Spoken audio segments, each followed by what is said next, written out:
Yo, what is happening, ladies and gentlemen? We are back here, back with another video. NBA offseason has been going really great so far. A lot of major trades that we have been seeing thus far.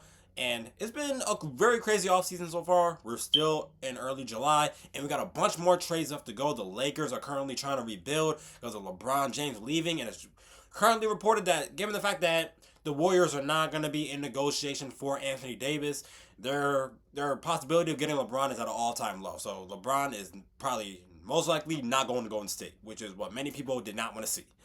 But that's not what we're here to talk about. Well, Anthony Davis a little bit. But today we're going to be talking about, are the Washington Wizards a contender in the East next season?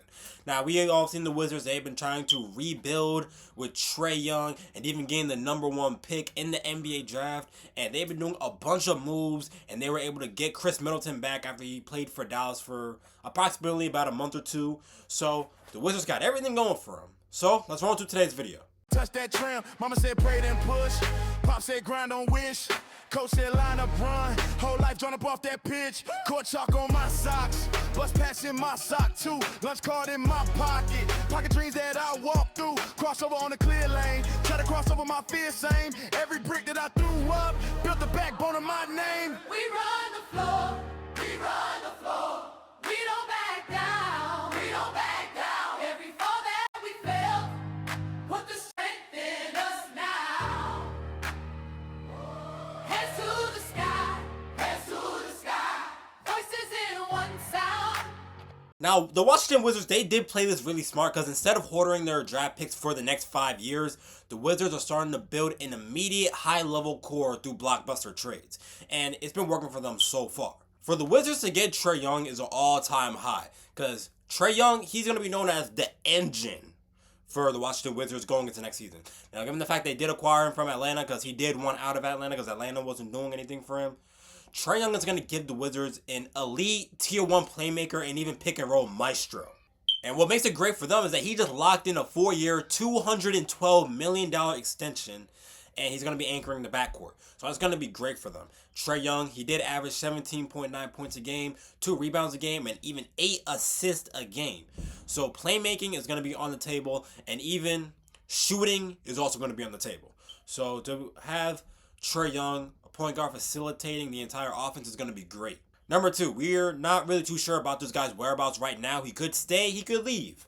Who knows? And we did talk about him a little earlier with Golden State, and Golden State will not be getting this guy, and that's Anthony Davis. If Anthony Davis does decide to stay with the Wizards, then the Wizards are going to be in a win-win now, even though he does deal with injuries, and this is the last thing I'm going to say too, because right now you got to realize with all these trades, it's hypothetically right now. Who's going to be there and who's not going to be there. And Anthony Davis is a prime example of a guy who could not be there, because he's the defensive anchor.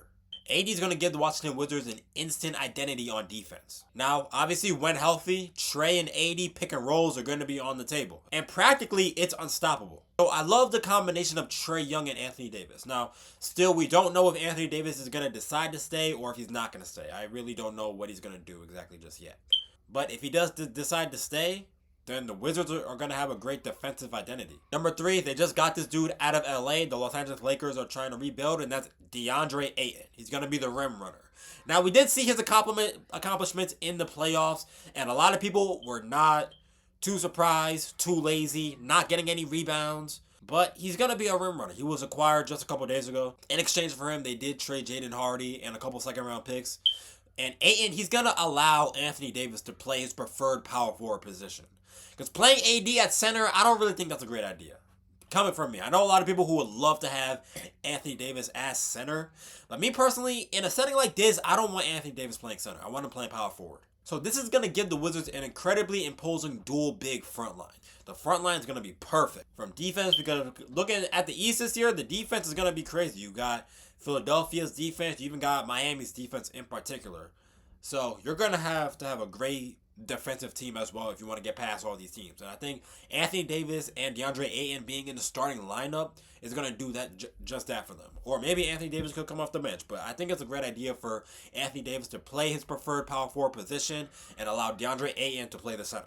The big crowning achievement for the Washington Wizards this summer and this offseason was they had the #1 overall pick and they used it the right way. They were able to get BYU's AJ Dybantsa. Now, yes, obviously AJ has a lot of NBA growing to do. AJ, he's 6'9" with a lethal hesitation dribble. He has a great pull-up game, and he has high-flying explosiveness. AJ in the NCAA, he was able to lead all scoring. He averaged 25.5 points a game, 6.8 rebounds a game, and even 3.7 assists a game. Now, I really do like this fit of AJ going to Washington because he doesn't have to carry the franchise on his own. He has people who can score with him. You got Anthony Davis, who averaged 20.4 points a game, 11 rebounds. Trae Young, who averaged 17.9 points, and even Deandre Ayton, who even was able to average 12 points a game. Now, because of Trae and AD, instead, he's gonna really slot into a dynamic wing threat who can be able to exploit every single coverage while defense focuses on their other stars. Now, AJ, yeah, we know he's going to be a star in this league, but I think a lot of people aren't going to think of him as all that because he is a rookie coming in. Wizards also do have some young wings, Alex Sarr being one of them, because given the fact that Alex Sarr, he has great defense versatility alongside AD and Deandre Ayton. That's going to be big. This is going to give the Wizards arguably the most length and shot blocking capability in the league. Even a couple more shot creators. We don't know how many minutes they're going to get, but we love this guy. Cam Whitmore is a problem. People need to realize how good Cam Whitmore is. He's a great shot creator. He doesn't get the hype he so truly deserves. He's a very underrated player, and he's pretty disrespected right now. Given the fact that he was with the Rockets, then the Rockets decided to trade him. You need to give Cam Whitmore a chance. Not just him. Bub Curlington, give him a chance too. Great shot creator. Trae Johnson, give him a chance. He's going to provide explosive scoring off the bench. So give those three guys, Cam Whitmore, Bub Carrington, Trae Johnson, give those guys a chance from the bench. Because not just that, you're going to need some bench depth as well. That's what the Miami Heat need to do this offseason. They have no bench depth because they used it all on Giannis. You guys, on the other hand, have bench depth.